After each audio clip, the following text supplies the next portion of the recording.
Welcome back to Magic Hour, my loves. Taylor Page here. And this is Claire. Thank you so much for joining us, everyone. I am so excited and lit up about our interview and our guest today. But before I introduce her, I want to talk about something happening astrologically with Pluto moving into Aquarius. So, Pluto moving into Aquarius is now highlighting fixed sign energy, which means that it's now creating a square with people who have Pluto in Scorpio in their birth chart, and people who have Pluto in Libra just ended that sort of pressure cooker energy. The Pluto in Libra generation, we're really here to be cycle breakers around love, relationships, divine feminine empowerment, and women's roles. All of those Libra themes are really things that they were here to cycle break for and be really in deep consideration of how they could be their most powerful. So now Pluto in Aquarius is shifting to sort of tickle is too light of a word, but interact with Pluto and Scorpio. So if you're part of the Pluto and Scorpio generation like I am, Pluto is the ruler of Scorpio. So this is really a generation that's healing the witch wound, that's examining our relationship to shadow work and the hidden and revealing things that have been long considered taboo, or we don't talk about that, or it's just the way things are. Like our generation wants to understand why, it wants to deconstruct things, it wants to get to like the shadowy root of things. And on top of that, our generation is very much into understanding the psychology of things and the subconscious healing. It's like all of those Scorpio themes, as well as magic and spirituality, and also our connection to death and what happens after you die. It's also our idea of personal power and where we give our power away. So there's just so many lessons. But this Pluto square Pluto transit is technically seen as a quote unquote midlife crisis transit, although I don't like to label it that. It can happen between the age of 37 and 61. So it's a time, because Pluto is such a slow moving planet, and then it retrogrades and then it goes forward, and it just has such a long cycle that it's not like the next 40 years are going to be this energy. It will be really felt when it's exact. So look at your birth chart, because I know the demographic of this podcast is a lot of people right in this window of like 30s, 40s. So look at your birth chart and see which degree in Scorpio your Pluto is. And Pluto is at 0 degrees of Aquarius. So right now it will be hitting people who are between 0 and 3 degrees of Pluto in Scorpio. So basically where I'm getting at is that a lot of us are in this moment that's considered a life review, where we start to really look at, where do I give my power away? What needs to die away? Where is there room for deeper ancestral healing? And all of those Pluto in a Scorpio themes that I just spoke about, it's like that is being activated on a deeper level, particularly around how can I release control? How heavy do things that need to go have to get until I let them go? And how can I make a more powerful choice every single moment to moment? So I wanted to call attention to this for a lot of reasons, but I think we can all feel that we've been living through Plutonian times in general. And I think that's equipped us to handle this transit in maybe a more graceful way than previous generations that maybe didn't have to grapple with so much Plutonian energy and then got hit in the face with such an intense transit. I don't want this to be a scary thing, but I do want you to know that if you're in a moment where you feel like a lot of change is happening and you're like navigating this pressure cooker energy, check if you have Pluto in Scorpio, check which degree it is, and just realize that some of these themes might be coming up for big change, death and rebirth, Phoenix energy, just a big opportunity for something more aligned to fill the space. And I think that's a nice reframe, because when we see astrological times of like quote unquote intensity, I think we fear change. It feels dysregulating. We're like, what does that mean?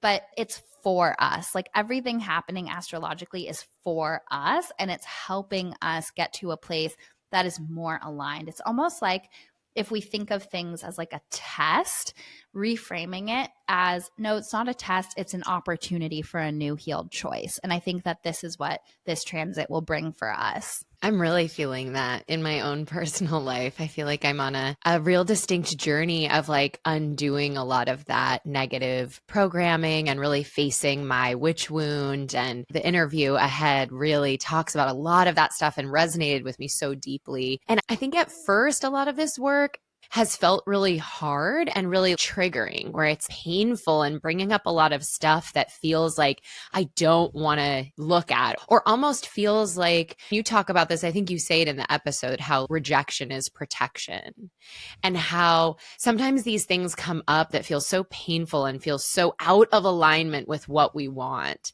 But I think they are this opportunity for growth and self-reflection and this awareness light to look at things that we maybe haven't been addressing, that are like bubbling under the surface and negatively affecting the way that we can love ourselves and show up authentically. And so we get a rejection, or we deal with a crisis, or we face a problem, and our immediate response is like, no, this isn't what I want. And I think when we choose to face it and almost alchemize it into growth and deeper understanding, it ends up becoming this beautiful opportunity. And then when we're on the other side of it, we see that we are an even more aligned version of self that we maybe wouldn't have gotten to without the friction of this struggle or rejection. Absolutely. And I think that synchronistically, I wanted to speak about Pluto square Pluto today. And then my chat with Rhia really highlights a lot of the themes of Pluto square Pluto without even really trying to. But I think you just brought up something that's really important, which is detachment from outcomes. And that's like a very Plutonian lesson. And it has to do with control and us thinking we know what's best for ourselves. But oftentimes, us is the ego, not the higher self, that's indoctrinated into programs of thinking within our family, within our society. And so it's beautiful to develop trust with yourself, your angels, and the universe in a way that strips back those protectors of control and overthinking and attachment to outcome, so that we can actually reveal the life that's meant for us. And something that I say in the episode is go where you are loved. And I think that's just such an important message that I keep coming back to. And I think it's a really kind of light-filled way to think about Pluto square Pluto. It's like, where are you giving your power away and co-creating with people, thoughts, dynamics, jobs, etc., that are not where you are respected or loved or valued? And so where you are loved is truly where you're meant to be. And quickly, before I introduce Rhia and get into this conversation, for people who are going through their Pluto square Pluto or see it on the horizon of their birth chart, I invite you to think about Pluto's big lesson of personal power, and tenet that I created in the Love Life workshop that I've shared in the Love Life episode, which are the 3 pillars of personal power, which are self-respect, self-confidence, and follow through. And I think as we're in this time of transition, running through what deserves to stay in your life and what needs to go in this massive moment of shedding and death and rebirth, we'll be filtering it through those 3 things. So of course, we have to be in our own power by respecting ourselves, believing in ourselves, finding the authentic confidence, not from a spiritually bypassing place, but from a deeply holistically healed place, and then following through, keeping our promises to ourselves, doing what we say we're going to do. So it's the same with everything externally in our life. Like, are we respected by this person, by this job, by this living situation? Does it add to our confidence or detract from it? Is it positive to our mental health or not? And then is there follow through? Does this boss give you the raise when they say they're going to? Does this person show up when they say they're going to? Do the actions match the words? And I think as we navigate this Pluto square Pluto, if you can run everything through that barometer of, does it pass the 3 pillars of personal power, it will be a really good reflection point for you to navigate it very gracefully, and to realize that if it doesn't pass that, then that is not going where you are loved. And it can be so hard to walk away from things that are almost right.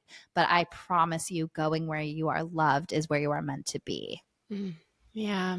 It's a hard lesson and hard to let go of things that we want to be in alignment but are not. And truly sticking with something that does not feel in alignment with how we should be loved, like you said, that is an indicator. That is the universe pointing the way. And as hard as it can be to try and steer that arrow back the way we think, I think it's leading us to something even more in alignment with being loved like we deserve to be loved. Absolutely. And we have to love ourselves first, or else that won't be reflected in the external. We have to love ourselves enough to walk away from what does not pass those 3 pillars of personal power. So I'm so excited because our conversation today is about burnout, but also burnout is a messenger of all of these themes that we're talking about. And so our conversation with our guest is just so powerful. So without further ado, Rhia Batchelder is an anti-burnout career coach, corporate wellness speaker, and consultant, and former big law attorney who is on a mission to stop the burnout crisis. She specializes in helping professionals thrive in their careers by prioritizing fulfillment, confidence, stress reduction, and stress management, while consulting with companies on making anti-burnout shifts to their culture and management styles. She also uses her platform to discuss problematic societal conditioning and to advocate for policy changes that will make our society more equitable. Welcome, welcome, Rhia.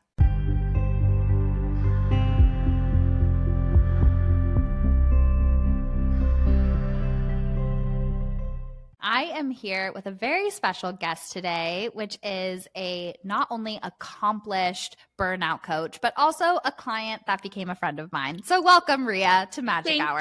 Thank you. I'm so excited to be here. I have been a fan of Taylor since I think it's been about 4 years now, 4 or 5 years since I first found you. And I have loved watching the podcast. So I'm really excited to be here today. Oh, thank you so much. I distinctly remember it being like 2019 or 2020 when we first started working together, which is crazy to see the growth and the progress and the life changes on both of our ends. Yes, Taylor was actually the first person. I was still a practicing attorney when we first met, and I had a reading from you. And you were the very first person who predicted I was going to have a major career change. And I remember being like, what is she talking about? And in the moment did not click for me at all.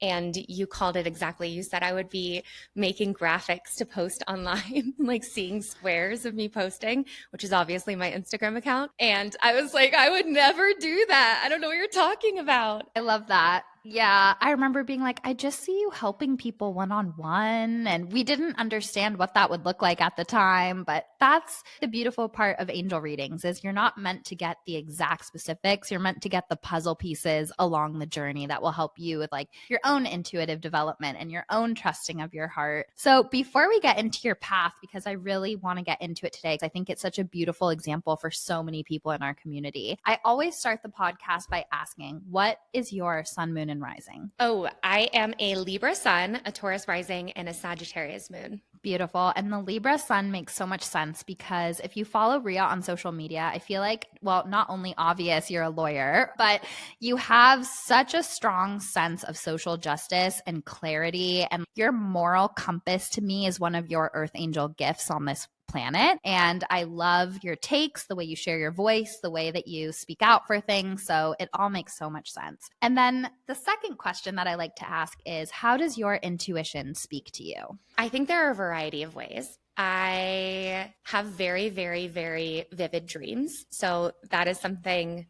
I feel like I always see whales in my dreams when I'm on the right track. That is a like very clear sign to me. And it's hilarious because the dream is always the exact same. I like see an orca really close to shore and I'm like, oh my gosh, look, an orca. I'm like shocked every single time. It's really interesting. So I have very vivid dreams. I also will sometimes just hear whispers of ideas, especially I think when it comes to what I share and the work I do.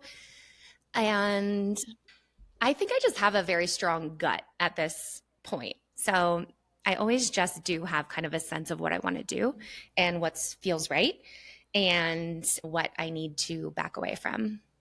Doing those things is a different story, but of course. And I love the whale thing. So I remember that was something we spoke about in, I think, one of our first or second readings together too, was like whale as an animal guide. And I just want to briefly touch on this because I think a lot of people in the community are in a similar energetic vein of whale animal guide people, which when you have whale as an animal guide, this is not a surface level life. This is a life to go so, so deep. And whale is such a beautiful spiritual creature that has the ability to go to such depths and be so powerful and yet so gentle. They're just such amazing, precious beings. And when I see people with whale as animal guide, it can be kind of a lonely place sometimes because you often incarnate into families or groups or systems that don't resonate with your higher consciousness.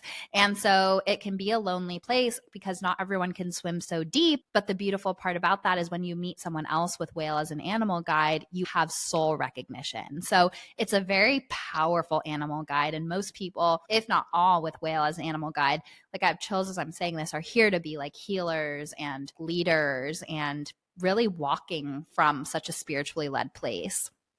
That's so cool. And it's so interesting because when you complimented my moral compass, the first thing that came to my mind for some reason was, oh, thank you, because that hasn't always been a thing that other people around me have admired. I get a lot of, it's too much, you're too political, why are you always talking about this stuff? So interesting that we immediately went into how that depth can be lonely sometimes, because I think that definitely has been my experience. And with your big law background, who better than you to speak about what's happening politically? It's like you have the knowledge of how the system works and the moral compass. So I love that. Speaking of that, can you tell our community about your background and how it led you to where you are today? Yes, what a question. So I always wanted to be a lawyer. It's very unclear why. Since I was 7 years old, I used to tell people I wanted to be a lawyer. Maybe because people told me I was bossy and I felt like, yeah, this is a way for me to really step into that authority and leadership position, which I do feel like has always been supernatural for me. And then I started taking government classes, politics classes in high school, and was like, I am obsessed with studying this. So that all felt really good. And I eventually got into law school and went. And I always went with an idea that I wanted to make an impact on the world. I grew up in California during the time that we were trying to overturn Prop 8 and legalize gay marriage. And watching that right be established through litigation was really exciting to me because I just thought, wow, this is a way you could really use law to change society, to change culture, to change and enshrine human rights that I think are incredibly important.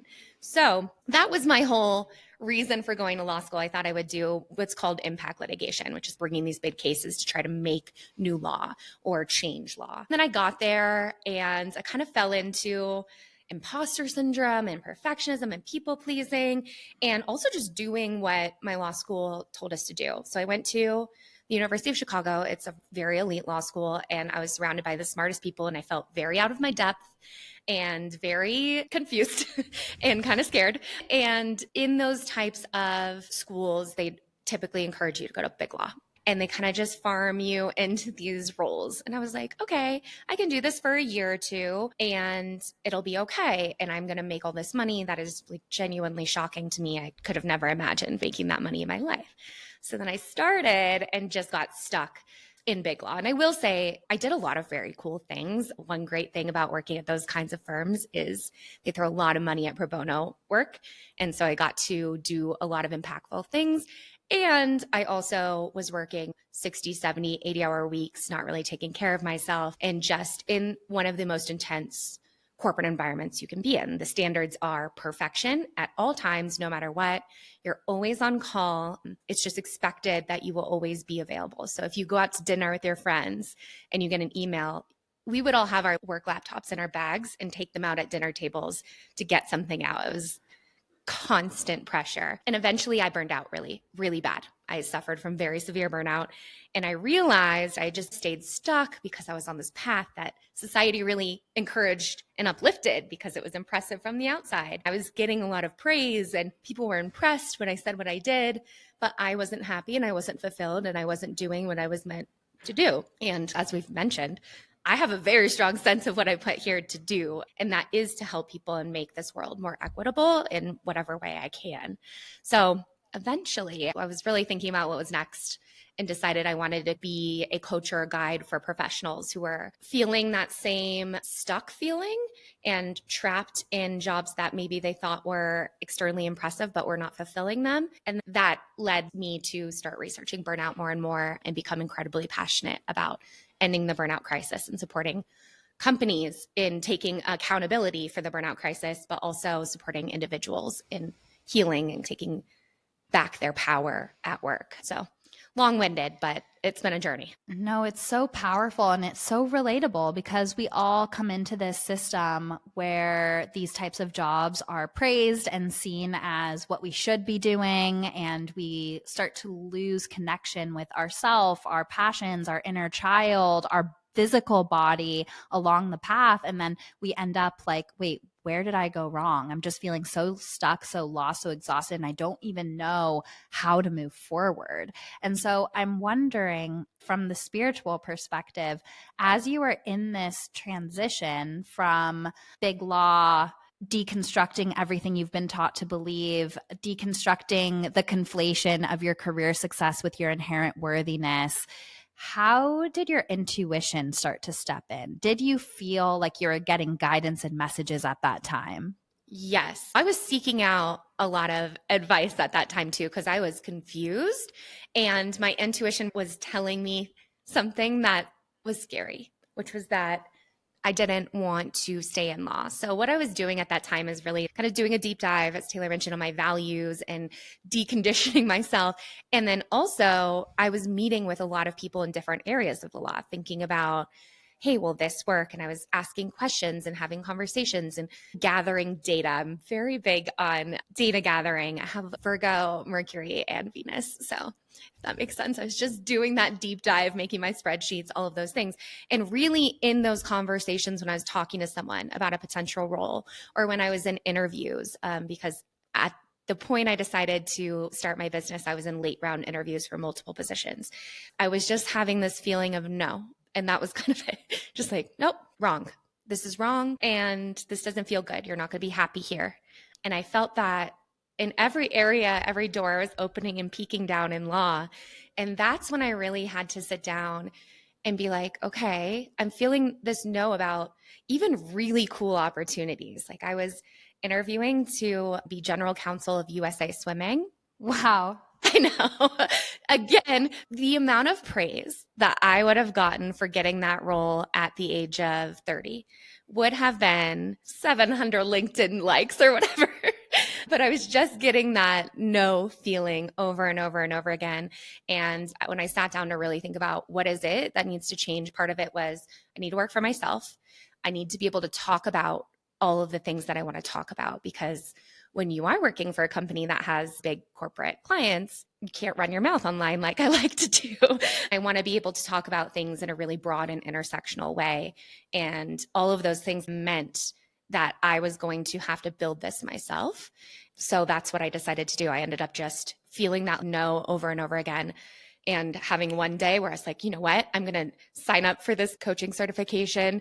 I had that yes in there, and the rest was history. I took a massive leap of faith. That was insane looking back, but thank goodness I did it. It comes back to how we've been living through such Plutonian times. And one of the Plutonian lessons is how heavy does it have to get until you let it die away? People will be like, I'm waiting for a message. I'm waiting for a sign. And it's like the heaviness is the message. The burnout is the sign. Your body is speaking to you. You cannot continue to carry everything you've been carrying. And I think I just feel called to say for people out there who are in this similar place where it's like, I just know what isn't working, and I'm going to start to create momentum until I feel that yes, or that shimmer, or that sort of spark of passion, something that lights me up. It's really good to connect with the inner child, because I believe the inner child is one of our key spirit guides, because it connects us back to the authenticity of who we were before the world programmed us. And oftentimes, like in my client session, when people feel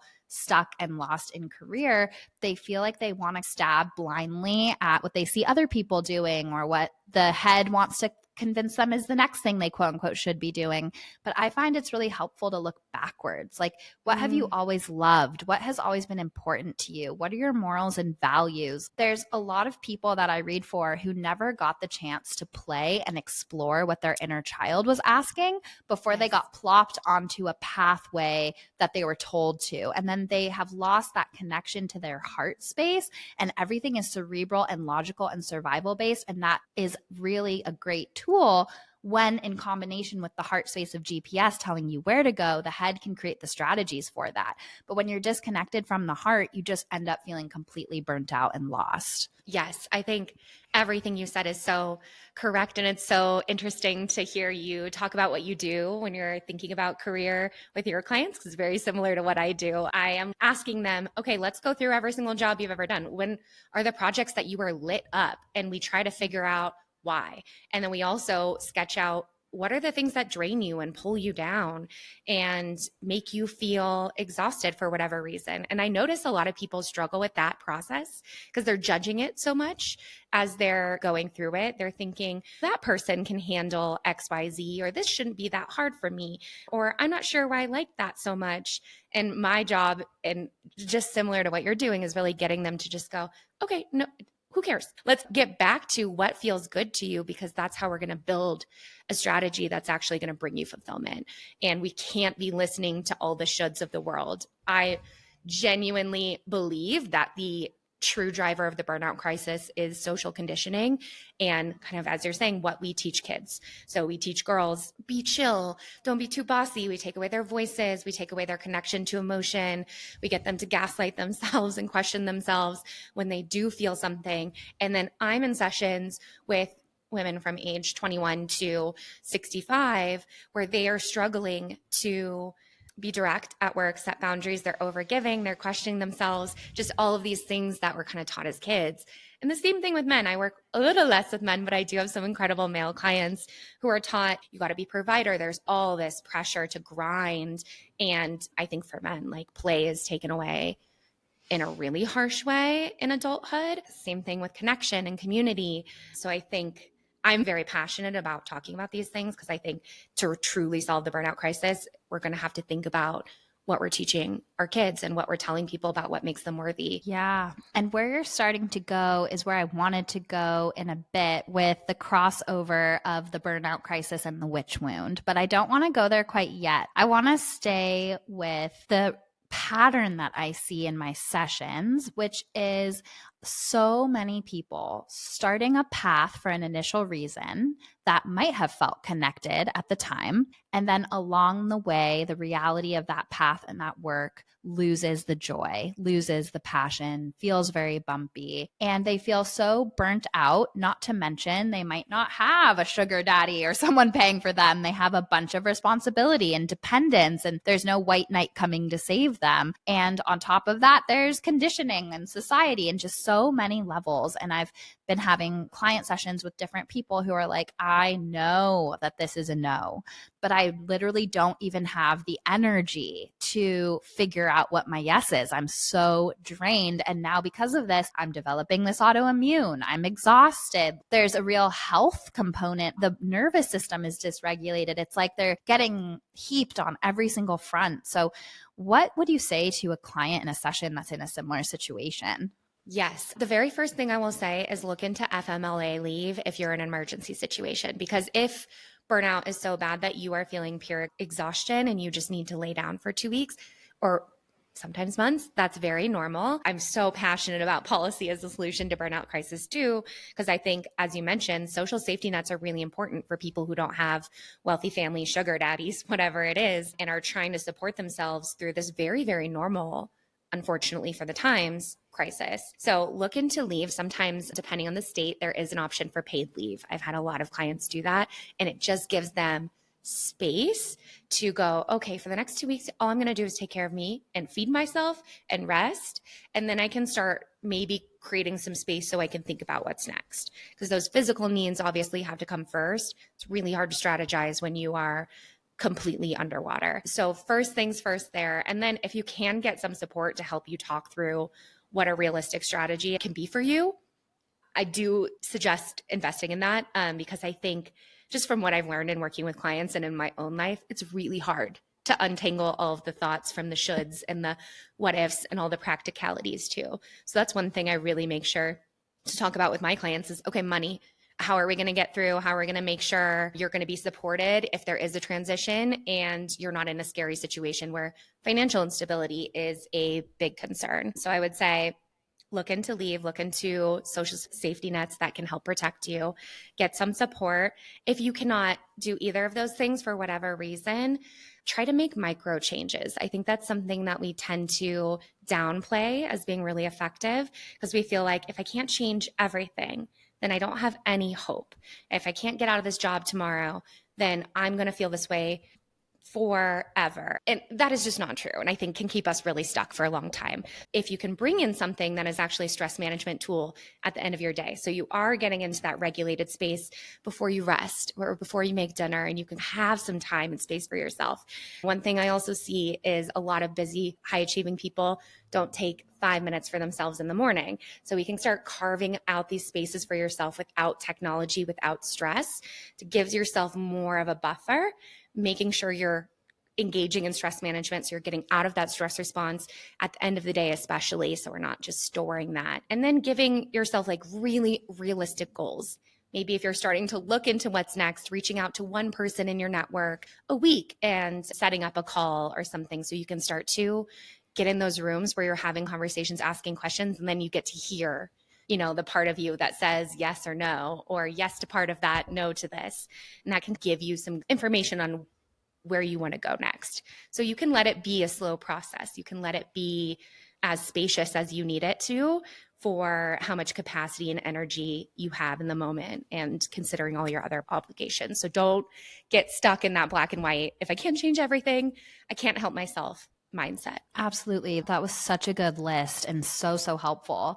It kind of is bringing me intuitively to this feeling of career doesn't exist on an island. And usually this pattern of us giving our power away also exists outside of career. And what I feel called to say is that when you were talking about those micro changes, it's very easy. Career is an easy thing for us to blame or like demonize, and for good reason, because a lot of times, you know, we are being taken advantage of and things need to change. So I'm definitely not like victim shaming at all. But I'm just adding another layer, which is saying that also, what might be draining our energy could be toxic dynamics, relationships that need boundaries, family dynamics that are abusive. It's like the career is a mirror for our inner world. It goes back to the 4th, 10th house, like polarity in astrology. The 4th house is our inner world, our home, our family, our self-care. And only when we have that mastered can we go to our career, our legacy, and our outer world. It's like the zodiac really is like a perfect map for everything and the order that needs to be mastered in. So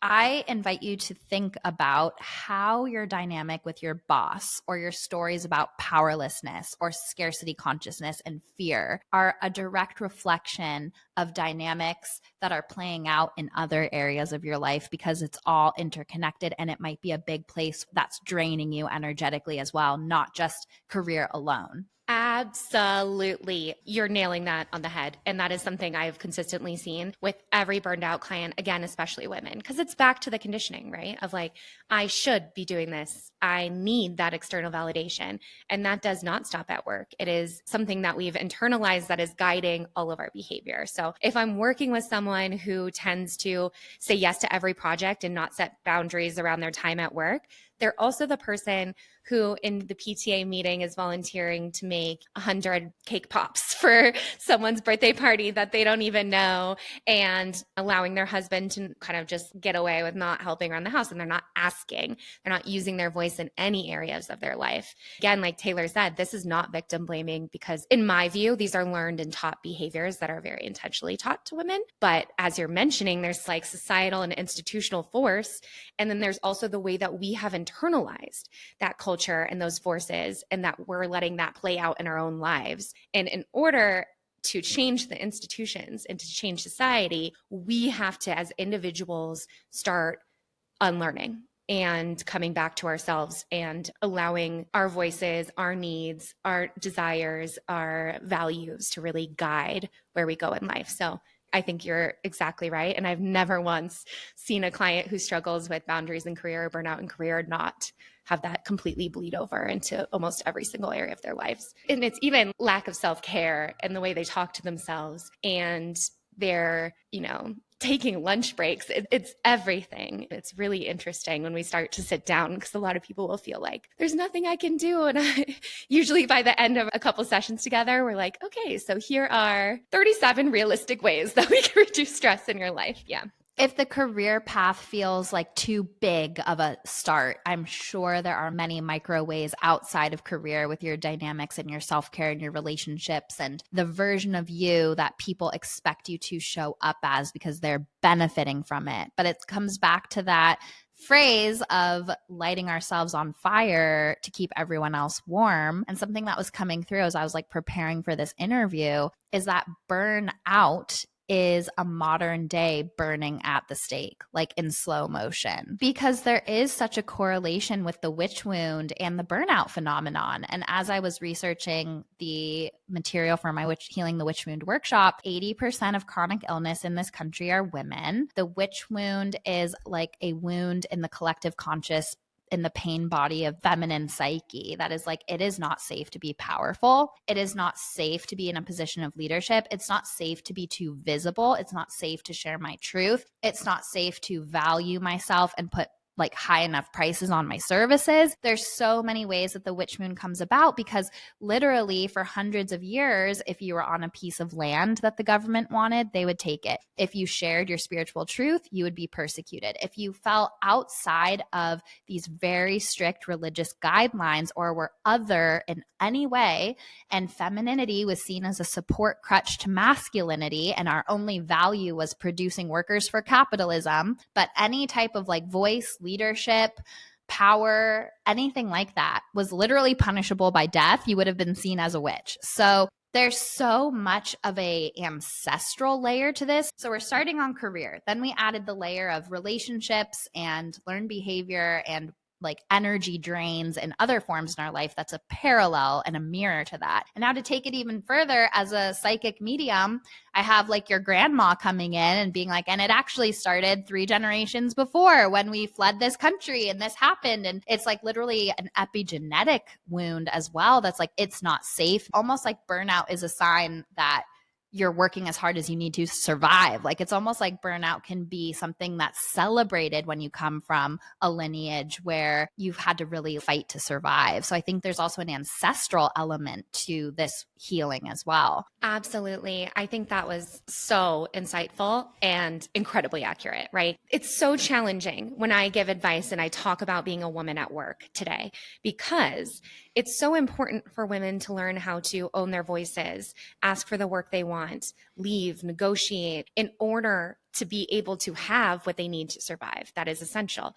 And we are still in a position where research study after research study shows that women who are direct are viewed negatively at work. They're seen as aggressive, whereas men who are just as direct, who use the exact same language, are seen as leaders. Women who are able to handle caretaking, being the main caretaker in their house, running the mental load of running the household, and in positions of power at work all at once, are still seen as distracted and unworthy of promotion.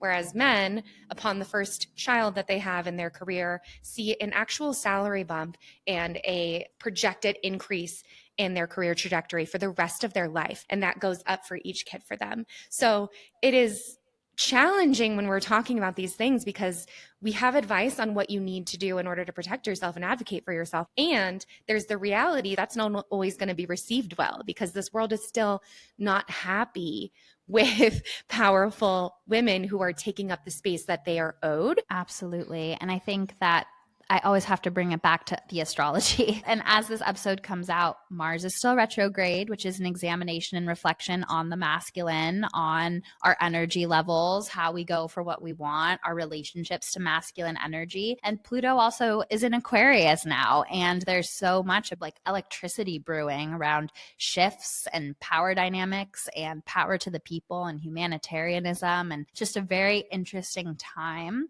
So I'm wondering if you can give our listeners who are like, I resonate with this. I feel burnt out. I feel like I'm draining all of my energy, but I just don't even know where to start apart from the sort of lists that you gave for what to do in like a work situation and things like that. What are like 3 suggestions self-care wise that you suggest to your clients? Yes, get off your phone in the morning. Get off your phone in the morning. And I won't even go into the scientific reasons for how it affects your brain waves and makes you skip certain waves because that part really freaks me out. I'm just not a neuroscientist. But in my mind, from a spiritual perspective, our phones have been a way to live in other people's opinions and perspectives, right? When you're looking at social media, you are not only just looking at something that is causing a dopamine reaction in your brain that should be avoided first thing in the morning, again, from the scientific perspective, but you are consuming opinions, thoughts. What are they doing? What are they wearing? What should I be doing? What should I be wearing? Kind of naturally start to go into that consumption, but also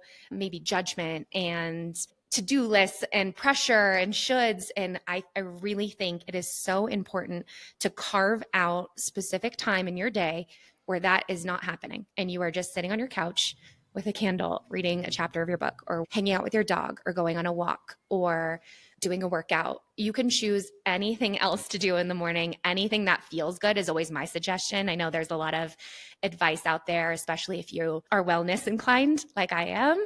There can be a lot of advice on this is what you should do. You don't have to do a cold plunge in the morning. If you want to read a chapter of your book under a blanket, and that's a way for you to stay off social media and stay in your own energy just for 15, 20 minutes, I am so happy with that. So I think starting there, it's almost always where I start with clients, and they are really surprised at how that small change can just help alleviate some of their stress. I think also having something somatic in your back pocket that you can do during the day is really, really important.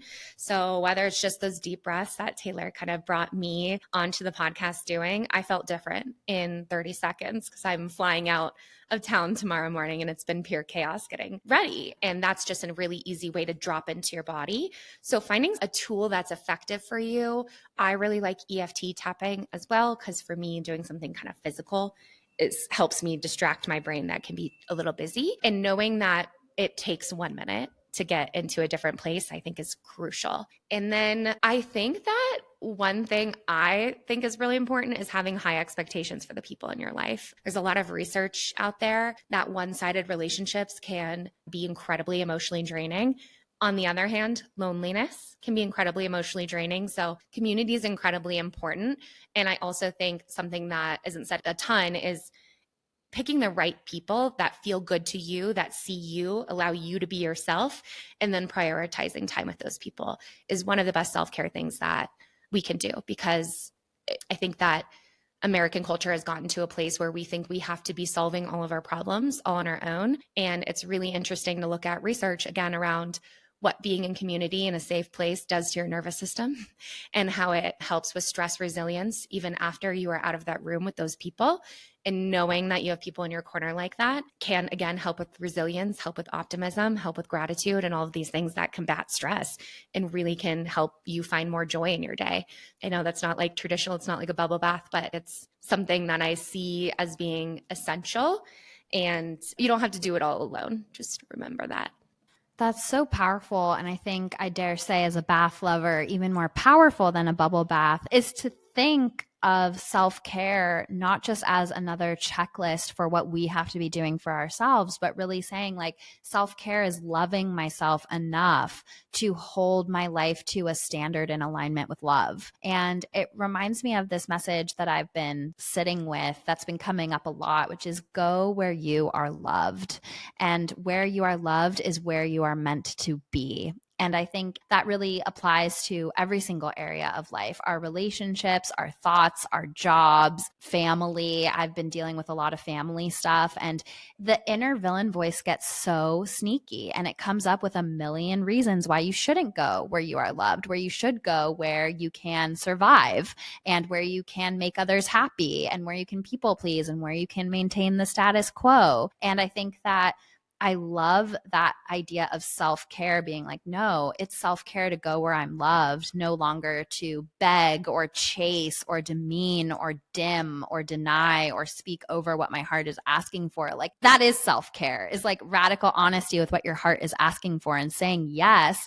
Because if we don't listen to that, who will? And we will just continually feel resentful and cynical and burnt out. And from that place, like nervous system regulation is an essential component of intuitive connection. And it's really hard for us to feel in flow with our angels and guides or even know the next step when we're burnt out and dysregulated. And from that place, our inner villain starts to take a hold of us and we start to believe I'm not really supported. I don't really have angels and guides. I'm just going to be like this forever. And I think that it's just such a beautiful reframe to be like, no, it's actually my birthright to be connected and to go where I'm loved. And even if everybody around me has taught me that's not true and they've modeled different narratives for me, I'm ready to be a cycle breaker here and now. Yeah. I think the point around self-care that I want everyone to hear, in addition to everything we just said, is it does not have to be aesthetic. Actually, bonus points if it's not aesthetic based. I think that, again, this culture has sold women the idea that we are only doing self-care when we are doing it in service of other people. For example, making yourself more attractive to other people or buying something in order to make yourself more closely aligned with conventional beauty standards. And I am totally on your page, Taylor. I think that self-care is really about asking, what do I need? And then taking actions to meet those needs. And that can look incredibly different depending on the day, the person, and it can be really broad, just the number of things that can fall under that umbrella. And I think, again, like you were saying, when you were talking earlier, I was thinking, yes, and it's so hard because those of us who were not raised maybe with the emotional connection that we needed, it's really challenging to get out of those one-sided dynamics and to find community where you're really seen and celebrated because it's so comfortable being in places that feel familiar. And so I think that's something just to watch out for in work and at home. I noticed when I was doing my self-reflection work after I left Big Law that I was trying to impress all these men around me in the same way I was trying to impress my dad growing up with academic achievement and success and in this very specific way of, what that looks like with the big money and the suits and all this stuff. So I think that is really, really important to have a pulse on that so that we make sure we're not getting trapped in these cycles or accepting things from our relationships, our work, our own self-relationship, our self-talk, just because those dynamics feel familiar. And that's really hard. It's so hard. It took me being married to the love of my life and watching the love of my life be treated badly by somebody that I had always accepted it to be like, wait a minute, I can't allow that. Even if I could allow it to myself, I won't allow him being treated like that. And that's what finally broke it for me because the indoctrination runs deep and it's really hard to undo it, especially by yourself. It's a little easier if you have a professional helping you. But that kind of leads me back, like your example about recreating that dynamic with your dad with Big Law. Like it goes back to that 4th, 10th house polarity. It's like where there was wounding in the family and the inner world and having our emotional security and needs met, those patterns come back up in the 10th house of career and legacy and respect to be examined. And so it's very common if you have that polarity intercepted or things like that to maybe have a boss that you recreate a problematic dynamic that you had with a parent with, or maybe you never felt heard or understood or validated by your parents. And then your coworkers like play that out. There is such a correlation between home and family and like what the script is on success, respect, power, and then your career. Absolutely. I always felt like as a girl, I was always not taken seriously as well. Like I am pretty short. I am used to be more naturally blonde. I'm just a petite person. So I feel like people just look at me and they're like, oh, it's cute. And, I'm also pretty curvy for my size. I grew boobs and a butt in the 7th grade. And that was mainly what people talked about when they spoke about me. And they were always shocked that I was smart. I will never forget like standing by the popular bench in high school with my textbooks. And someone was like, why are you holding a calculus book? And I was like, I'm in calculus. And they were like, what are you talking about? Like you are in calculus? And that theme has happened to me so many times in my life that I felt like part of the reason I was in my legal career for so long is it was a way to immediately shut people off who had those assumptions about me. Because when I said I do complex commercial litigation at XYZ law firm, their mouths were like, what? Like, seriously? And that felt really good. And then I got to a place where I realized that living my life to prove people wrong about me instead of doing what I wanted was actually furthering, perpetuating that cycle, right? I thought it was the way out was to prove them wrong, but I was proving them wrong in their way and not in my way, which is just living my authentic life and doing what I wanted, even if it's less quote unquote impressive to people when I tell them what I do. Yeah. It's less quote unquote impressive to the same indoctrinated people. It's actually very impressive to the people who get it, who are like, wow, you found a way to be a solopreneur, following your dreams, helping people, living out your purpose. That's actually one of the most impressive things. And I feel like it's the new American dream. So I think people who are indoctrinated into those systems, bringing it back to the witch wound, it's like the witch wound attracts our oppressor. When we listen to our witch wound, it attracts our oppressor. And when we heal the witch wound, it attracts our soul family. And so I think within the context of career, it's like, I even know sometimes you've posted videos that have had backlash on social media for speaking out about like women's rights and things like that. And all of those things are not the truth. They're just an invitation to step deeper into our power and our light. So it's just so powerful. Yeah, I think being online, because I know my ideas are a bit countercultural, just like yours are, and being online and in front of audiences who, one, again, don't like direct and assertive women with big ideas, and two, are really uncomfortable with some of the ideas that I am sharing because they're threatening the way that they see the world or the way that they were taught the world works. I think, too, a lot of people struggle with seeing you break out of a linear path when they feel like they have to be doing the thing that they're doing. It's almost like a threat to their way of life. And being online in that way, it was very challenging at first, but also has given me such thick skin. And I always know I'm on the right track when there are a bunch of like angry bros with no profile pics in my comment section telling me to shut up or calling me fat or whatever. So if you feel like you have something, a mission, something that you want to talk about and share, just a reminder, you're stronger than you think you are. And you get to a point too, I think, where you realize, just like you said, Taylor, I'm like, I know exactly what's going on with these people. I've hit on XYZ wound.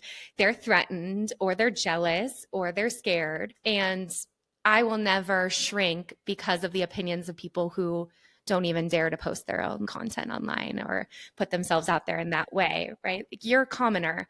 I'm the speaker. I'm the ideator. I saw someone say, and I wish I could give credit, but sometimes when you're on TikTok, you just see a quick thing. And then, but whoever said this, please tag yourself. Someone said, I've never received hate from somebody I would want to switch places with in life. And I think that's such a good reframe too. It's like, okay, well, this is clearly not something that threatens your reality, but I wouldn't want to be in your reality. So I'm going to stay in mine. The other thing I wanted to jump back to was when you were talking about getting off social media in the morning. I think that's so important. And the point I want to say about that is that I feel like as women, it started as we lived our life through the male gaze. Like, I remember as just a young girl, I had this poster of Shane West in my room, and I would picture him watching me getting ready for bed. It was like the strangest thing, but even from a place of a young girl, I would like, or if I had a crush on a boy, I'd be like picturing him thinking about me and how I would look or what my outfit, he would think my outfit would look like. It's just very much like such a literal way that I would filter my experience through how the men I wanted to see me would see me. And now I feel like with social media and your point to, it doesn't matter if your self-care is aesthetic or not. It's almost like we're thinking like, how would this look on Instagram? Or like, how would this be perceived instead of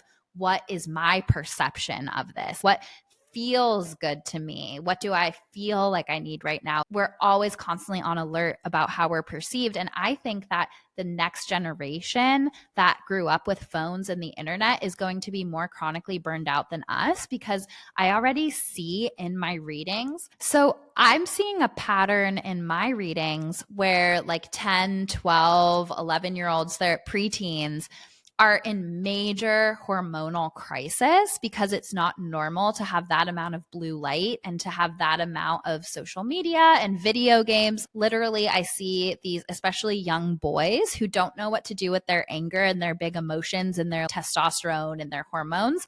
And they are like playing video games and locked up in dark rooms and staying up late. And it's actually changing their brain chemistry and how they perceive the world around them. And this is just from my intuitive perception. I'm obviously not a neuroscientist either, but I can feel it and see it, and their moms are validating it. And it's like more important than ever to limit social media. It's so true. When you go to a video of something, I like immediately click on the comments and I'm like, what are people saying about this? I don't even care about the video. It's so interesting how that's changing our brain in a way of, instead of what do I think, what feels right to me, what does everyone else think? And then not to mention like the layers of the blue light and our posture and just everything. We're not designed for social media. And I think it's so important to reconnect with nature, especially if you're the mom of teenagers or preteens or kids. I think learning boundaries with social media from a young age and our phones and our electronics is so important for future burnout crisis. Yeah, I completely agree. And I think this is 100% part of why we see women burning out at such high rates is that constant alertness. One thing I've talked about before is body image. And yes, like I have to look like this at work. My makeup needs to be perfect all the time.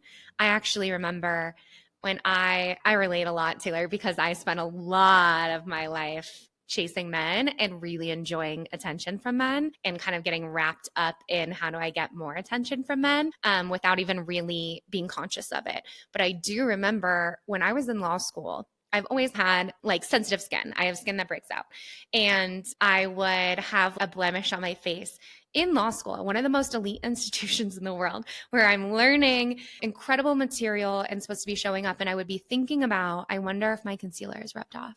And then I would go to the bathroom and then also be nervous about fixing my makeup in front of other people. Cause then I'd be like, then they know that I need more concealer during the day. So I'd be like in the stall, like fixing my makeup and looking in my phone camera and being like, oh my God, okay. Do I look perfect again? And it's just like, what was I doing? I was meant to be there growing my knowledge in this incredibly unique and insane environment that I had earned my way into. And I was worried about if someone could see a tiny spot of red on the side of my chin. And I think that hypervigilance is just on top of things like carrying the mental load, on top of things like overgiving, undergiving to ourselves, all these other things we've mentioned is scary. And then you think about girls. Actually, this was the study that got me to deconstruct my own body image stuff. I read that girls at age, gosh, I can't remember the stat, but it was horrifying. It was something like a horrifying number of girls age 7 have started to think about their weight. And I was just thinking about 7? That is a baby. And they should be thinking about nothing but learning and fun and play and growth. And that just made me want to do the work to not set that example for other women, because it's with filters and going viral, people will comment on every facet of your appearance, especially if they don't like what you're saying. It's a really dangerous time. I agree. If you are a parent, I think it's hard because caregivers, again, have really high burnout rates. And I imagine letting your kids scroll is an easy way for them to be occupied and safe while you get to take a break. But then it is, I think, really, really scary to think about the way that's setting them up to compare themselves to others and get away from their authentic selves and internalize that hypervigilance that is just terrifying.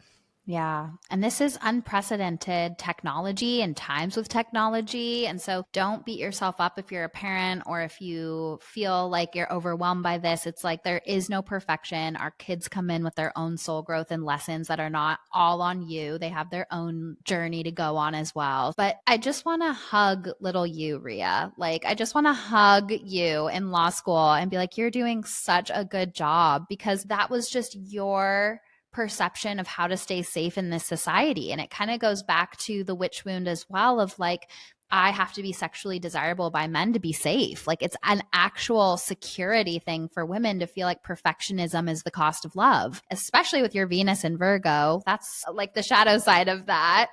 And I just want to like hug all of these inner children that are so wounded in that way. And, for me, it wasn't weight, but it was a whole host of other things. And it's like the age of 7 thing is so stark because they call that the age of reason. I think that's when our brain develops to a place where we start to actually have consciousness of ourself in the world in a different way. And so it's so heartbreaking that like the minute the frickin' gates are up and the age of reason hits, we're thinking about weight. And let that just be a symbol of how society needs to change. It's like kids are pure conscious, pure just little beings that just came in.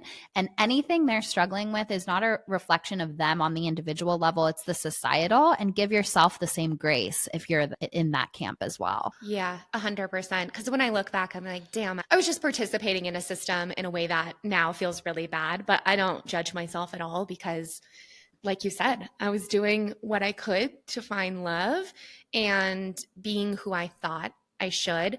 And it wasn't until, ironically, after my Saturn return blew up a lot of things in my life that I realized there was an actual way for me to pour love into myself in a way that made external validation less enticing.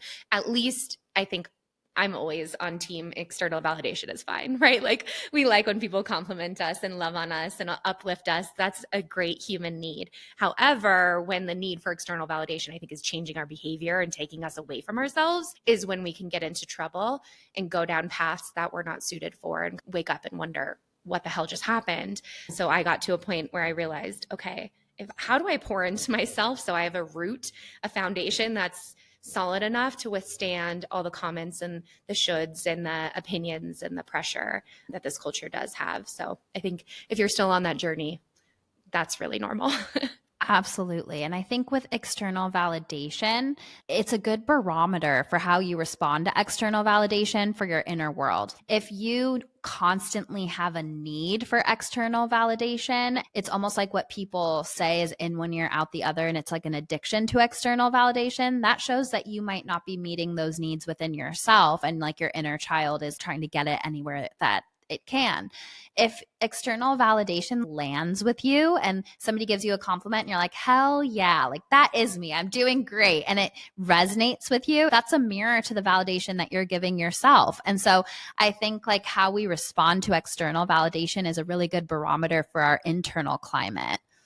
Completely agree with you. And I think going back to that self-care thing and ways that you can work on reducing stress, I think that self-talk is a major component here. And something that I'm seeing with my clients who are really struggling with burnout is they're not giving themselves that positive self-talk. And then they're taking the negative self-talk and that kind of harsh critic that they have inside their heads as their personality and as their true voice. And I'm always like, one thing I believe is most of that is learned behavior. It's taught, it's coming out of fear, it's coming out of trauma, it's coming out of all these other places. And most of the time when we're talking, someone had a parent who is highly critical of themselves. And so that was modeled to them from a very young age. And they learned, hey, this is how I talk to myself. And I always like to remind people that you can actually learn to talk to yourself kindly. That's something I had to start doing. And it was really awkward at first because it felt bizarre and silly, but I started to actually say positive things to myself out loud. I wouldn't do it in the mirror because that weirded me out too much and I would start freaking out. But I would walk around my house and be like, okay, what's a way I can start doing this? And be like, I'm proud of you for pushing back. I'm proud of you for taking leave. When I started to hear the negative voice, it was almost like acting like my own best friend. Like, what would I say if I heard my best friend saying this mean stuff? And then you start to build neuroplasticity behind that behavior. It becomes easier. And you realize, oh, actually, that perfectionist wasn't my true personality. That was just a part of me that was really uplifted by society, took over all these other parts.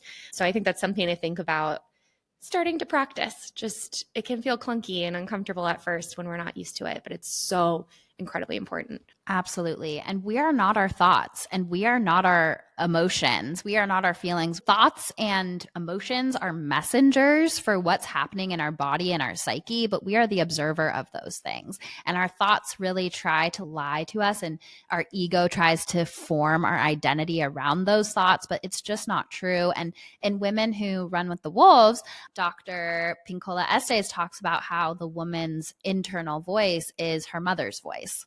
And so so I think that it's really interesting how that's another area for cycle breaking. I know that my mom definitely struggled with perfectionism and believing that perfection was the cost of love. And I definitely inherited that and went through my own journey with that. So just interesting points for reflection. And Rhia, I could talk to you all day. This has been one of my favorite episodes ever, literally. So awesome. I know this has been a great conversation. Yes, so powerful and so needed. And it just really resonates with my personal journey. And I have been going through a period of burnout in my own life a bit. So it's just very timely with the Mars retrograde energy, with the rise of the divine feminine, with feminine empowerment. It's just all so needed. So where can people find you, connect with you, and work with you? Yes. So you can find me most frequently on Instagram. Who knows what will be happening to TikTok, but I'm also on there at rebuild.with.Rhia, RHIA.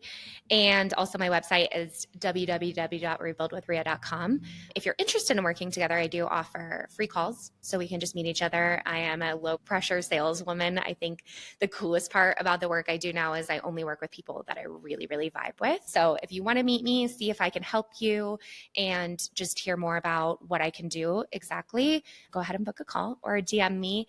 And I do post daily anti-burnout tips on Instagram and also try to share things in my stories that help with some of these things we're talking about. Right now we're doing Dance Party December, where I just flail around crazily often before I get ready to demonstrate like play is okay in the middle of your day and you don't have to show up perfectly and you can look like an idiot and it still be effective and fun, whatever.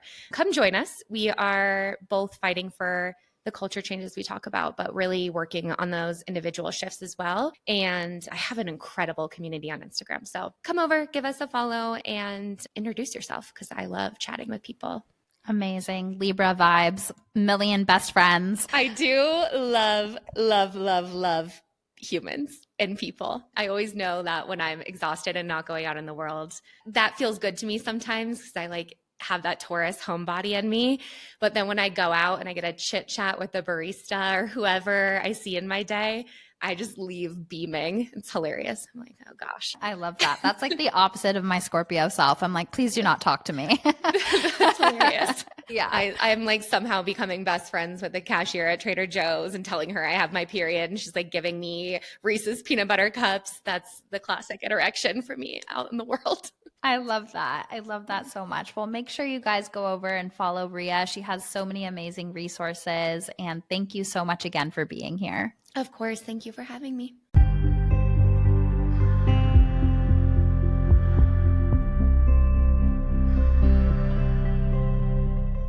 Welcome back to Sitting with Spirit, my loves, the part of the podcast where I sit with our angels, our guides, our loved ones in spirit, and I give the messages for the collective. Feel free to, as always, take what resonates, leave the rest.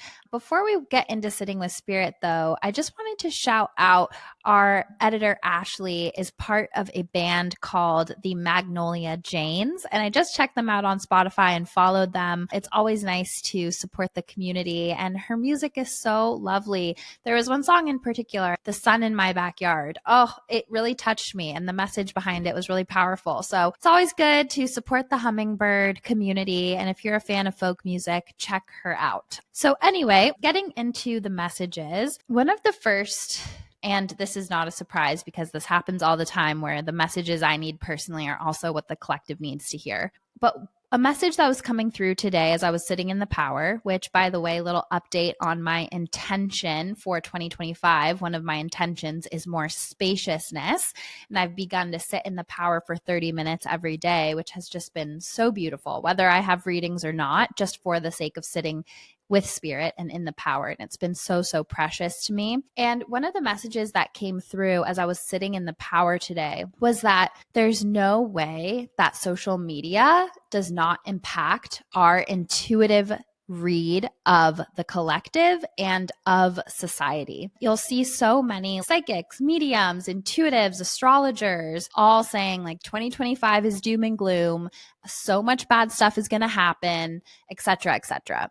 And sure, yes, 2025 might have a lot of the big, heavy hitting outer planets changing signs. There's obviously a lot of change. We're very freshly into 2025. It's January 16th at the time of recording this. And already there has been so much devastation with the wildfires in LA, with war in the Middle East. It's like there's just so much going on. But the message here is that it's really easy to get into a state of misinterpreting collective, subtle, or not so subtle, energetic trends and collective consciousness and mistaking it for intuition. Similar to how a reader has a hard time giving an accurate reading to somebody they know and they care about because we want things to be true for them. We want things to come through and we're not unbiased. It's very similar on the macro scale. It's like we know too much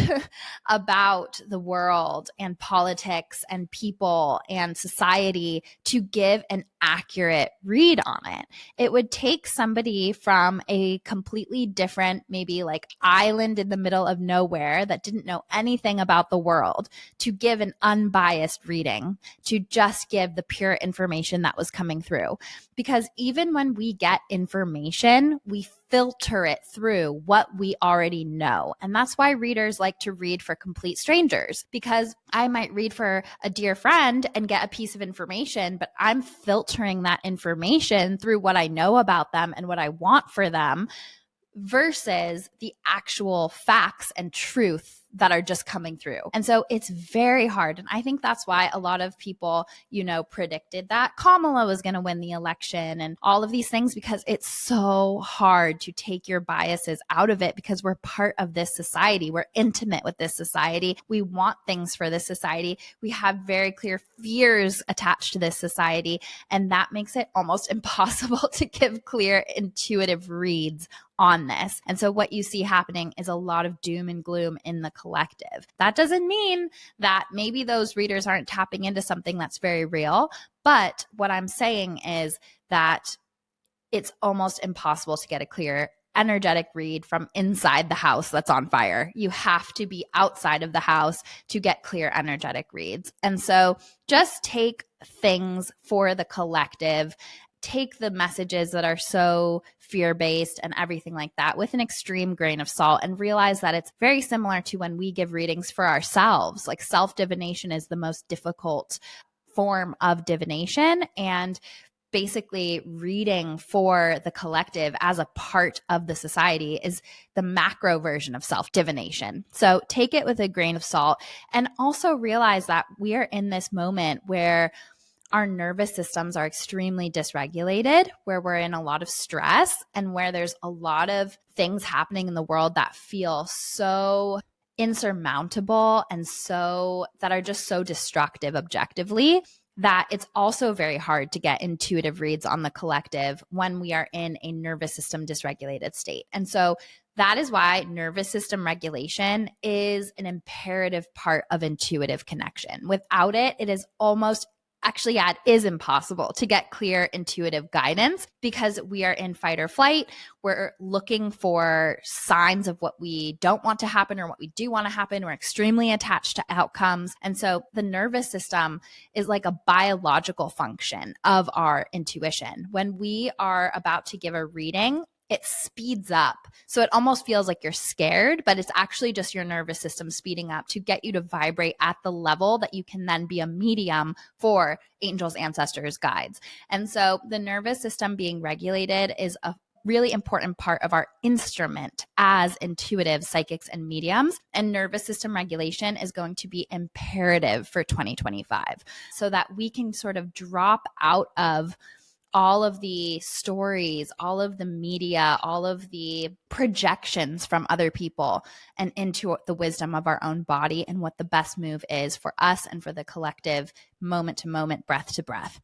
And in that vein, another message that came up for me personally is that there's a lot of crown chakra blocks in the collective, which there has always been. And since I started my practice, that's the number one block that I feel, because we're in a society that's so designed to keep us in our thinking mind. And that's fine because the thinking mind serves a purpose, but we're just extremely out of balance with it. And so as we're navigating this time where there's a lot of doom and gloom and fear and just big things in the collective as we move through 2025 and 2026, I think that it's also important to realize where our imbalances are with how we consume information and how it's contributing to a crown chakra block. So this isn't saying do not be informed, very much be informed, but then figure out, okay, I'm informed. What are the constructive things that I can do to help my family, my community, and myself and the angelic realm here and now? How can I have boots on the ground? How can I put my witch's hat on and make a magical difference in the world? And then outside of that, it's like, okay, I'm informed. That was the function of me digesting this media. And then where you have to stop it is when you start to co-create with the panic, where your nervous system starts to get dysregulated from the panic, where you start to sort of doom scroll and get addicted to the stress of this whatever news, XYZ, fill in the blank. And so it's really important as we move through this year and next year to have very strong boundaries with the media that we consume. Get the information, decide how you want to move forward with it, and create strong boundaries and do things to actively, tend to yourself and your nervous system. It reminds me of an exercise that I did. I want to say I did this in 2019 or 2018. It was a no complaining for 40 days challenge. And I believe back then I'm trying to remember, but I think it was somebody named Remington Donovan who created this challenge, and somehow I stumbled upon it on Instagram. And my life completely changed, and I learned so many lessons when I stopped complaining for 40 days that, in fact, I extended the challenge for 2 more sets of 40 days. And at the time, I was a waitress. And if you've ever been a waitress, you know that complaining is kind of a part of the job. Like, oh, they triple sat me. Oh, this 4-year-old at my table is bossing me around and I have to listen. Like, there's just so many ways that, you can complain about being a waitress. Oh, these people, they left me a $2 tip. I'm going to have to literally tip out more than I made. I basically paid to wait on them. It's like, there's always something that comes up. But I stopped complaining for 40 days in that challenge, and I realized how frivolous it was. And in that challenge, instead of letting my energy and mental capacity ruminate and swim in these waters of what isn't working, I focused on clarity, solutions, and forward momentum with what was in my power. And I started making more money. I had more energy. People around me flocked to my energy. I was attracting way more good things. It was like such a shift.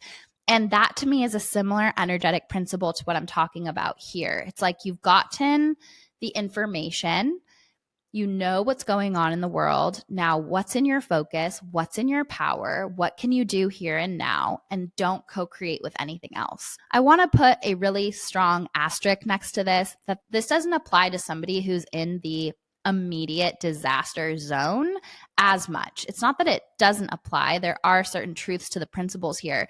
But when you're in survival mode, when you're in deep grief, you need to do whatever you need to do to just get through this.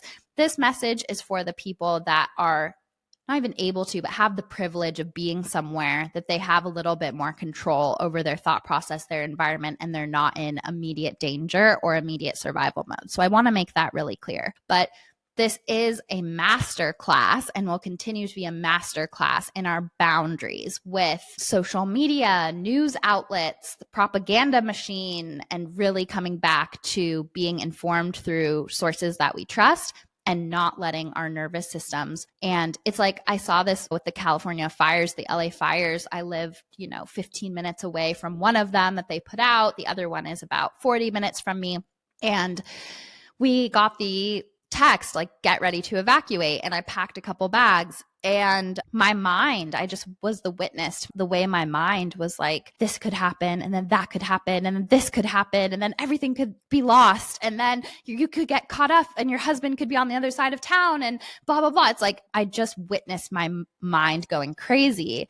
And our minds are designed to do that, to keep us safe. Our mind is here to help keep us safe, but there's certain levels that we have to be like, whoa, whoa, whoa, I'm pulling back the reins. This is not productive. This is not helpful. It's contributing actually to my nervous system dysregulation, which actively makes it harder for me to hear my intuition. And so very strong boundaries with media is what I'm trying to say here. Very strong boundaries with other people's intuitive hits that make you feel dysregulated, and realizing that there is no completely unbiased reading of collective energy from somebody who's a part of this society. So just really want to throw that out there. So this leads me to the first symbol that I saw as I was tuning in, which was a cowboy hat. And it was kind of this like Wild West type of energy where it's like we are in uncharted territory energetically. We're coming into something new. And there was almost this feeling here of approaching it as an adventurer, kind of how the cowboys and people with that spirit came to the wild, wild west to try to get gold and the gold rush and all of these things. Like, what is our version of that? Like, where is the gold that is going to come from this newness, from this bravery, from what we are building and rebuilding? So there is something here about embracing the unknown and recognizing the gifts in it, and that the people that are willing to build something new, there's something too about almost like new forms of wealth, or like our generation's discovery of something that will be a resource or a investment that will lead to great abundance in the future. There's something about opportunity through the unknown, opportunity through bravery, opportunity through forging our way that's coming up, and to sort of embrace the adventure of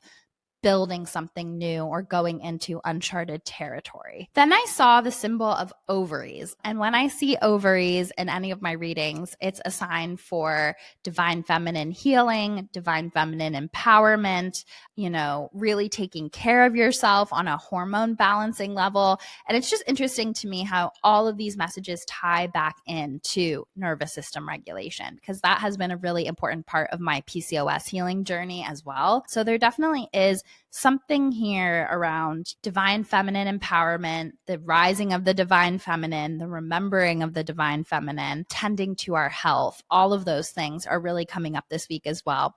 And then I saw frog as an animal guide. And whenever frog comes up as an animal guide, it's about leap of faith energy. It's about not overthinking things, getting the call of your heart, and just taking the leap. And so all of these things are coming together in a really interesting way, all these messages. And I know that it will make more sense as time goes on, because I know this episode isn't coming out for a while as well. So yeah, leap of faith energy, jumping without overthinking, and just letting that frog, that little leapfrog, be a teacher for us. And so kind of circling back to the message about the mental realms, the crown chakra blocks, this isn't about spiritual bypassing.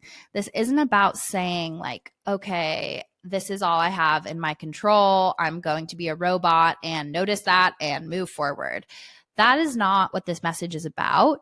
It's just about not letting yourself almost disassociate in these doom scrolling, low vibrational places. It's better to disconnect from that once you've gotten the information and sit with the uncomfortable feelings coming up, because the external shakeups that have been very difficult to navigate collectively are bringing us back to deeper trauma and inner world, inner child wounds that want to be listened to. And the uncomfortable emotions will 100% relate to what we are currently navigating, like on the collective, but they also will always bring up deeper grief or pain or wounds or things that felt uncontrollable or that we were not in control of from younger times as well. So there's definitely something about these, like right now I'm talking about the fires, but there's just so many mass tragedies that we've navigated collectively that crack our hearts open and our avenues for deeper awakening and activation. And I think a part of that is asking us to just feel our feelings. And that's part of the strategy of what's in our control right now that I was talking about. It's like, okay, I've gotten the information. This is what's in my control. And for me, what's helped is breaking it down into categories, like for the fires, for example, instead of just being like, oh my gosh, where do I start? It's like, okay, here's where you can volunteer. These are the categories of how I want to donate. These are the categories of how I want to protect my respiratory health. These are the categories of how I want to cultivate community at this time. It's like breaking it down into categories is really helpful as well, I've found. And so that's what I'm trying to get to, is this sort of objective year that's full of just a lot of unknown and intensity, and so far a lot of sadness, at least in LA, but of course a lot of other places as well. It's a time to not let this sort of ineffable sense of dread have us spiraling and reaching for our phones all the time. Connection is fine, but instead starting to see what's in our control, how these news sources and media things can help us. And then once those things have served us and how we need them to, disconnecting from them and doing other things that are in our power. So yeah, just stay in the solutions, stay what's in your control. And part of that is feeling the feelings. We can't skip that. When we go through intense things, we can't go right to the takeaway, the spiritual lesson, and the silver lining. We have to feel our feelings because unfortunately or fortunately, we're humans here in a body. So that being said, I also feel like there's a lot of high highs right now. I feel like the emotional experience on Earth is very polarized at the moment in terms of either living really high highs or really low lows, and it's happening really simultaneously. And we have to find our way to like stay in the middle as much as possible, to like stay in equilibrium, stay in balance, coming back to that sort of hormone balance, feminine health, nervous system regulation, stay in balance as much as possible. So I'm going to start to get into the mediumship now. The first thing that started to come through were roses, and roses felt significant either as a sign or a symbol, or there's just something coming up with red roses. And then I felt a male in spirit who was coming in with an older female. And immediately I was struck with a sense of humor with this gentleman. And I got this feeling that like he would have marched to the beat of his own drum, or there would have been something about him that was unpredictable. Like you never knew what he was going to say, or you never knew what he was going to do, but you felt like you just had to laugh. There was something very funny about him. And then I was seeing like tools, and I felt like there was something about building. I was seeing like a mallet or a hammer, a screwdriver. I just kept feeling like there was something connected to him with building. And then I started to also get this feeling that it was hard to be really close to him.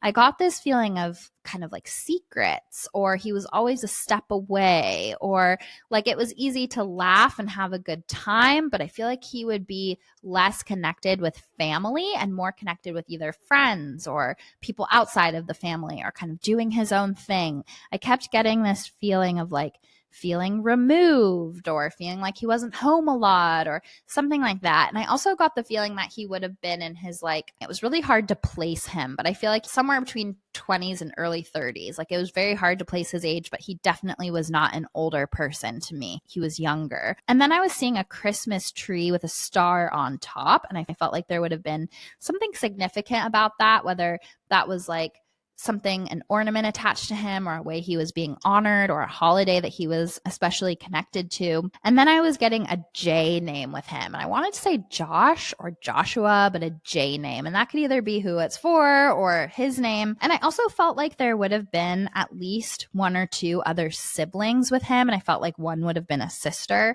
And I also felt like at least he was raised by a grandma. I don't know about the other two, but he was raised by a grandma, and that grandma is in the spirit world with him. And when I was connecting with the grandmother, when she stepped in with him, I smelled really strong smells of hairspray. So I feel like there was something very significant about how she would style her hair, hairspray, etc. And so his message, and I do feel like he, in the vein of secrets, I feel like there would have been something about being closeted with him. I don't want to get too into it, but there were things there about himself that it felt like he didn't know how to explore or accept or open up to or share about. And I feel like there was something there that ties into the message. And the message is, I wish that I didn't decide for you that you couldn't accept me.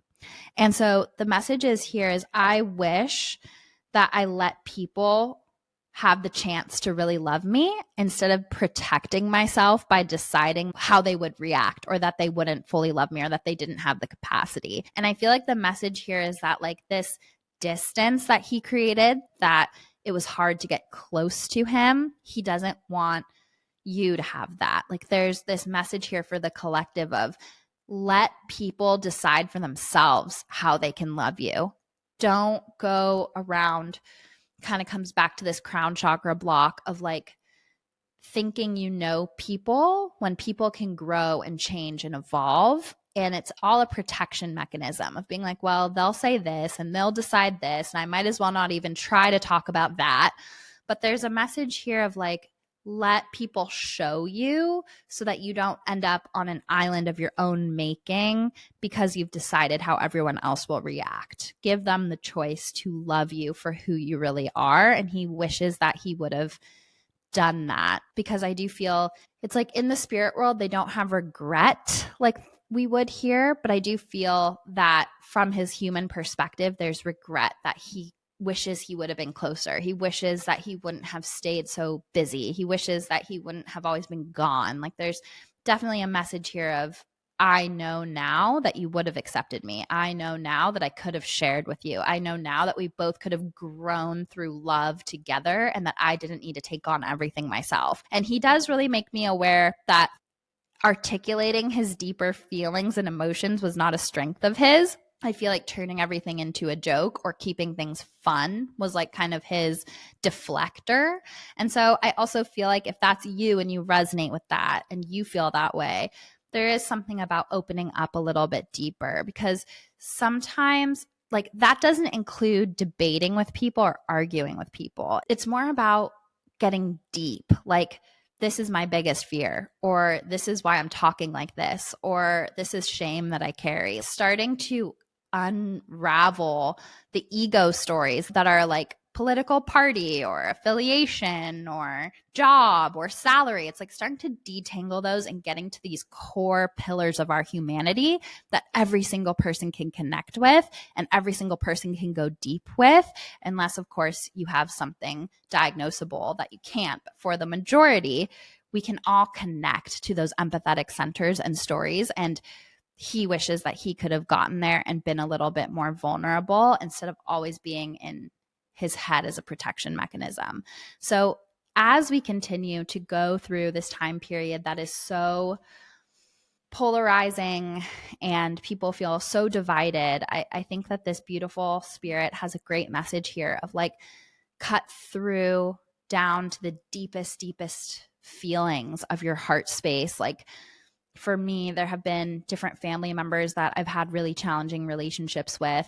And I know a lot of people have, especially feeling like, you know, I've lost my parents to this news system or this indoctrination or this XYZ. It's like, if we can go deeper than that and talk from our heart of like, this terrifies me, this upsets me, this is how I wish that we could connect. It's like, if we can get more vulnerable instead of being in the surface level of debating about different issues in the world, but get to the heart of our emotions, might be a beautiful step and a bridge to rebuilding a relationship. So I really hope that these messages were helpful today. I know this was a pretty long sitting with spirit. I haven't recorded one of these in a while. So it just felt really good to give the messages. I'm wishing you all a really beautiful week. Stay safe, stay in love, stay in your heart as much as possible, and I will see you next week.